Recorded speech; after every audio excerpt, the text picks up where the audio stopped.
Hello বন্ধুরা, কেমন আছো সবাই? আজ আমি চলে এসেছি আবারও একটা শর্টস নিয়ে। তো আজ হচ্ছে বাবা লোকনাথের পুজো। তো আমি চলে গেছিলাম বাবা লোকনাথের পুজো দিতে। আমার বাড়ি থেকে 15 মিনিটের রাস্তা, তারপর এই মন্দিরটি।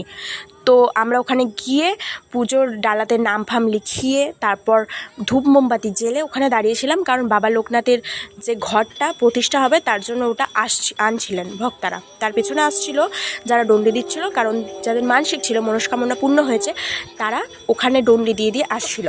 তারপর ঘট প্রতিষ্ঠা হয়, তারপর পুজোয় বসেন, তারপর পুষ্পাঞ্জলি, দেন হোমযজ্ঞ, তারপর প্রসাদ বিতরণ।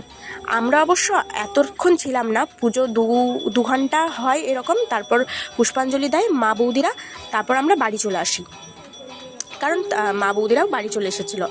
এই যে দেখতে পাচ্ছ পুষ্পাঞ্জলি হচ্ছে, তারপর আমরা বাড়ি চলে আসি। তো চলো টাটা, আবার একটা শর্টস নিয়ে আসবো খুব তাড়াতাড়ি।